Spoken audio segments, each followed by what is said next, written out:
Hi guys, welcome back to Rekha's real life. कैसे हैं आप सब? I hope you are doing well, great, अच्छे होंगे, मज़े में होंगे। और जो रिसेंटली मैंने ट्रैवल ब्लॉग डाले हैं तो आशा करती हूँ आपने देखे होंगे और आपको अच्छे भी लगे होंगे, जो भी मेरे चैनल से जुड़े हुए हैं। और जो मेरे चैनल पे नए हैं तो please do like, share and subscribe my channel. तो और भी ऐसे ट्रैवल सीरीज़ आएंगे अभी आगे, तो बने रहिए मेरे चैनल पे। एंड आज का व्लॉग जो है आपको थंबनेल से पता चला ही होगा कि किस बारे में होने वाला है ये। और आज का व्लॉग बहुत इन्फॉर्मेटिव होने वाला है। ये स्पेशली उन लोगों के लिए है जो गल्फ़ में सेटल होने की प्लानिंग कर रहे हैं, गल्फ़ में जॉब ढूंढ रहे हैं, उनके लिए बहुत इन्फॉर्मेटिव होने वाला है। और ये सारी इन्फॉर्मेशन जो है मैं मतलब मेरे पर्सनल एक्सपीरियंस से मैं शेयर कर रही हूँ, ना कि मैंने कहीं से R&D करके या सर्च करके इन्फॉर्मेशन निकाल के ब्लॉग बनाया है। ये मेरा पर्सनल एक्सपीरियंस है जो मैं आप सबके साथ शेयर कर रही हूँ। तो व्लॉग में एंड तक बने रहिए और स्टेप बाय स्टेप मैं जो भी चीज़ें आपको बता रही हूँ तो वो ध्यान से आप सुन लीजिए और देख लीजिए कि कैसे क्या होता है। तो चलिए विदाउट एनी फर्दर डिले हम लोग व्लॉग के लिए स्टार्ट करते हैं। तो गाइज़, सबसे पहले अगर आप गल्फ़ में सेटल होने की सोच रहे हो, ओके, तो आपको आपके सर्टिफिकेट्स जो है अटेस्ट करने पड़ेंगे ओमान के लिए।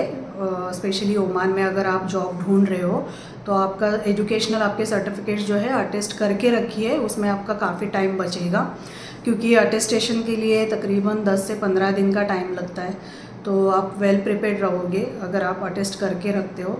एंड अटेस्टेशन चार्जेस अभी पता नहीं कितने हैं, बट आप देख सकते हो अटेस्टेशन सर्विस प्रोवाइडर से आप बात करके जेन्युइन वाला अटेस्टेशन सर्विस प्रोवाइडर देख लीजिए और बैकग्राउंड चेक करके फिर आपके सर्टिफिकेट्स दे देना अटेस्टेशन के लिए। तो मैंने जब किया था 7-8 साल पहले की बात है, तो मुझे 5000 रुपीज़ पर सर्टिफिकेट कॉस्ट आई थी। तो अभी आप चेक कर लेना कि कितनी क्या कॉस्ट है। इंडिया में बहुत सारे ऐसे सर्विस प्रोवाइडर है जहाँ पे आप सर्विस मतलब अटेस्टेशन करके ले सकते हो सर्टिफिकेट्स। फिर आप करके रखोगे तो आपका टाइम भी बचेगा उसमें, क्योंकि साइड बाय साइड साइमल्टेनियसली दोनों चीज़ें आपकी चलती रहेगी। आप जॉब भी ढूंढ रहे हो और आपका सर्टिफिकेट जो भी है अटेस्ट करके रखे होंगे आपने, तो वेल प्रिपेयर्ड रहोगे सारी चीज़ों के लिए। तो रही बात अभी अटेस्टेशन की, तो मैंने बता दिया आपको सर्टिफिकेट अटेस्टेशन करके रख देना, and which is not harmful, आप करके रख सकते हो। तो ये रही बात पहली डॉक्यूमेंट्स की, डॉक्यूमेंटेशन की। दूसरी बात है, आपको जॉब आप ढूंढ रहे हो तो आप गल्फ़ की बहुत सारी जॉब पोर्टल साइट है, तो वहाँ पे आप आपका प्रोफाइल अपडेट करके जॉब वैकेंसीज मतलब जैसे ही एज एंड व्हेन वैकेंसी मतलब पोजीशन निकलती है आप अप्लाई कर सकते हो। और जैसे कि गल्फ़ टैलेंट है, नौकरी गल्फ़ है, पेड.com है, ये जॉब पोर्टल है, तो जहाँ पे आप आपका प्रोफाइल अपडेट करके अप्लाई करते रहना। ये रही बात जॉब पोर्टल की।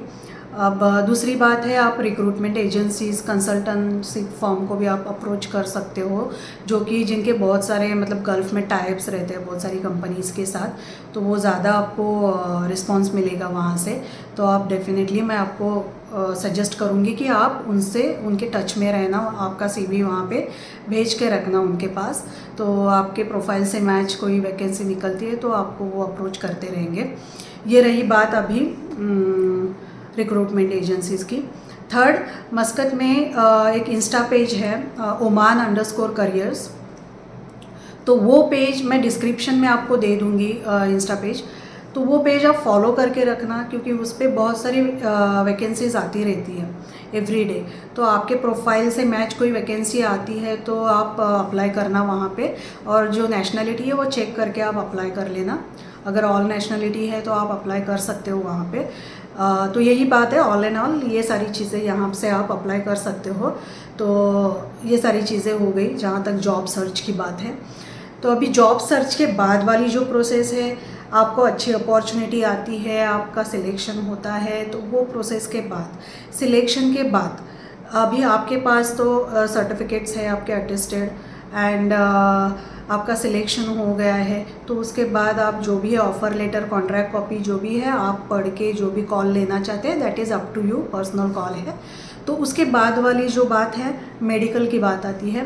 मेडिकल आपको गैमका मेडिकल करके ही आना पड़ता है यहाँ पे, विच इज़ कंपलसरी, मैंडेटरी है वो। तो गैमका medical Gulf authorise medical centre association जो गैमका है, उनके सेंटर्स अपने इंडिया में बहुत सारे हैं। एंड वहाँ पे ऑनलाइन आप अपॉइंटमेंट ले लेना। अपॉइंटमेंट के बाद वो लोग सेंटर आपको अलॉट करेंगे, तो उस मेडिकल सेंटर में जाके आप मेडिकल आपका करा सकते हैं। एंड मेडिकल के लिए अपॉइंटमेंट, ऑनलाइन अपॉइंटमेंट लेने के लिए आपको 1500 पे करना पड़ेगा। एंड मेडिकल सेंटर में जाने के बाद आपको वहाँ पे मतलब ऑल इन ऑल ये मेडिकल प्रोसेस के लिए आप 10,000 आपके पास आपको रखने ही रखने हैं। ओके, तो ये रही बात मेडिकल कॉस्ट की, which is your own cost. Okay, ये आपको अपनी कॉस्ट है जो मेडिकल वगैरह सब प्रोसेस होता है। एंड मेडिकल जाने से पहले आप ब्लू बैकग्राउंड में फ़ोटोग्राफ भी निकाल के रखना, जो आपको वीज़ा के लिए, मेडिकल के लिए यूज़फुल है। ब्लू बैकग्राउंड में निकाल के रखना, ये ओमान के लिए मैं बता रही हूँ।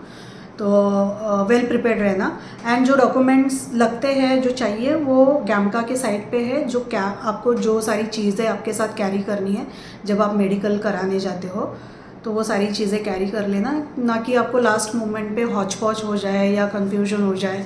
तो आप वेल प्रिपेयर्ड होके ही जाना, तो यूज़फुल रहेगा आपके लिए।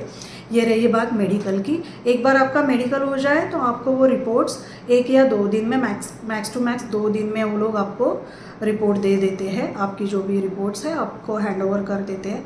तो उसके बाद जो है आप ये सारी चीज़ें आपको आपके एम्प्लॉयर को देनी है। तो उसके बाद आपका वीज़ा प्रोसेस जो भी चीज़ें हैं that is up to employer, उनके पास वो प्रोसेस के लिए चला जाता है।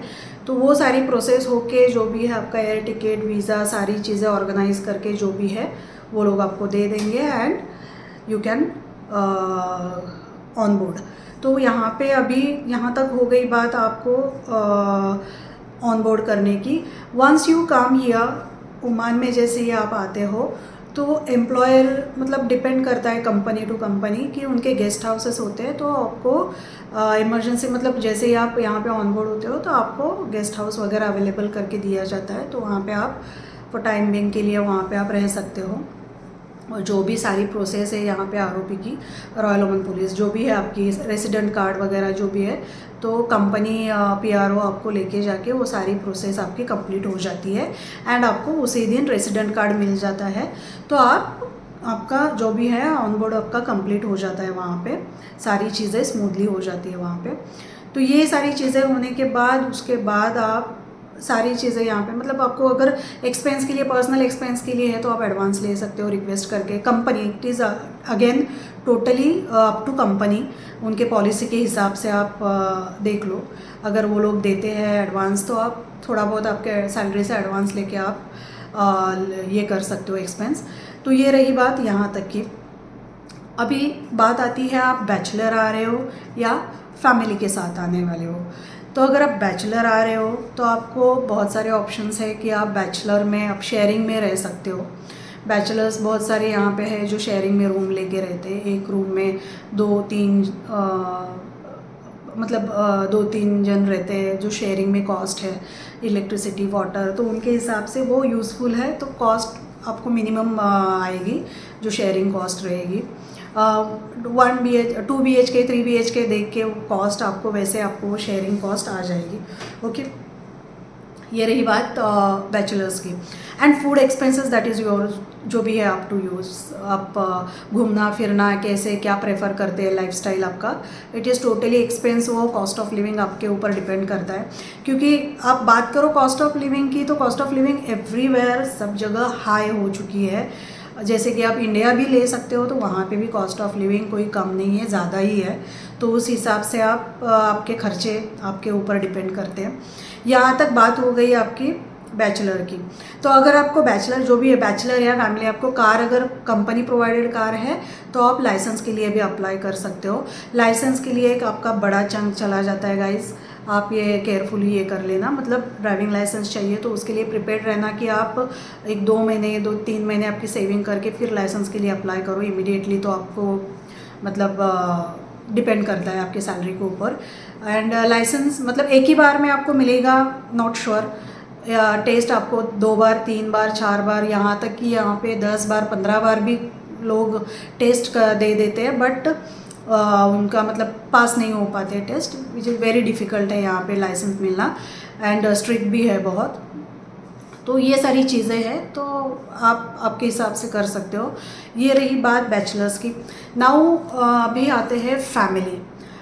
अभी आप अगर फैमिली को यहाँ पे लेके सेटल होना चाहते हैं, उस हिसाब से आपने प्लान किया है, तो डेफिनेटली आपकी फैमिली मेम्बर्स कितने हैं उसके ऊपर भी आपका कॉस्ट ऑफ लिविंग मैटर करता है।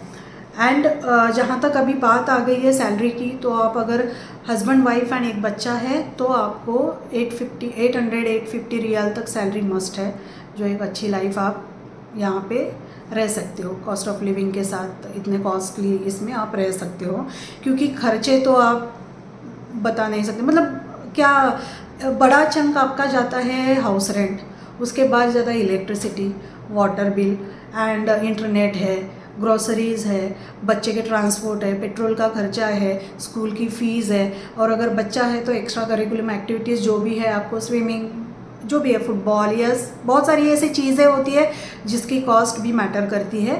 तो वो सारी चीज़ें काउंट करके आपका जो भी खर्चा है देख लीजिए। मतलब अप टू यू पर्सनल जो भी अपना कॉल होता है वो अपना ही होता है। तो यही सारी चीज़ें हैं। एंड अगर आप फैमिली को लेके आने वाले हो तो वही बात है कि आप इनिशियली 6 मंथ्स तक आप यहाँ पे खुद पहले सेटल हो जाओ, लाइसेंस ले लो, जो कि थोड़ा इजी हो जाएगा आपके लिए भी। लाइसेंस ले लो, क्योंकि जैसे कि मैंने बताया एक बड़ा चंक उसमें से जाता है लाइसेंस के लिए। तो लाइसेंस निकालने के लिए आप एक 6 मंथ्स आप खुद को दे दो, सारी चीज़ें आप देख लो, सेटल हो जाओ, कॉस्ट ऑफ लिविंग कैसे है, स्कूल कौन सा अच्छा है, क्या है, पहले आप खुद R&D करो, सब कुछ अच्छे से ये करके देन आप फैमिली को बुला लेना, तो आपको ईजी पड़ेगा, सारी चीज़ें फटाफट हो जाएगी and it is like smooth हो जाएगा सारा प्रोसेस। एंड फैमिली आ रही है तो उनको भी गाम का मेडिकल करके ही आना पड़ेगा। अगेन वो आपकी खुद की कॉस्ट रहेगी मेडिकल की। एंड अगर 10-11 साल के नीचे बच्चे हैं तो उनको मेडिकल ज़रूरी नहीं है, बट 12 साल के ऊपर है तो उनको मेडिकल करके ही आना पड़ेगा यहाँ पे। तो ऑल इन ऑल यही है सारी बातें। एंड जॉब की बात करें, जहाँ तक अभी हस्बैंड वाइफ वर्किंग है, अगर आप इंडिया में दोनों आप वर्किंग है और यहाँ पे आने के बाद दोनों हस्बैंड वाइफ आप जॉब करना चाहते हो, तो डेफिनेटली आप लोग ये सोच के आइए। मतलब ज़रूर इसके बारे में ज़रूर सोचना कि फ़ीमेल एम्प्लॉयज़ को यहाँ पे इजीली जॉब नहीं है। एक्सपैट फीमेल को वीज़ा मिलना बहुत डिफ़िकल्ट है। और जहाँ तक मैं बात करूँ टीचिंग प्रोफेशन की, उनके लिए है अच्छा खासा स्कोप यहाँ पे। एंड नर्स, मेडिकल लाइन के लिए, उनके लिए अच्छा खासा स्कोप है यहाँ पे। But other than this professions आपको सोचना पड़ेगा कि आपकी मतलब दोनों हस्बैंड वाइफ आप यहाँ पे आके काम कर सकते हो। डिफ़िकल्ट है यहाँ पे फीमेल को वीज़ा मिलना। ऑल इन ऑल यही है सारी चीज़ें जो कॉस्ट ऑफ लिविंग के लिए बहुत मैटर करती है। एंड अगेन वही है कि अगर आपकी 1000 रियाल के ऊपर सैलरी है तो आप इमीडिएटली फैमिली को लेके यहाँ पे आ सकते हो, with in 1 month family joining करा सकते हो। बट अगर सैलरी के हिसाब से आपकी सैलरी अगर 1000 के नीचे है, थोड़ा सोच के या मतलब सब कैलकुलेशन करके सारी चीज़ें स्टडी करके देन आप फैमिली को यहाँ पे एक 6 to 7 मंथ्स के बाद आप लेके आ सकते हो। तो मतलब वो स्मूथली आपको इजी हो जाएगा सारी चीज़ें। तो बस यही सारी चीज़ें हैं गाइस। एंड ये सारी चीज़ें मेरे पर्सनल एक्सपीरियंस से मैं आपको बता रही हूँ। और बस इसी के साथ ये ब्लॉग मैं एंड करती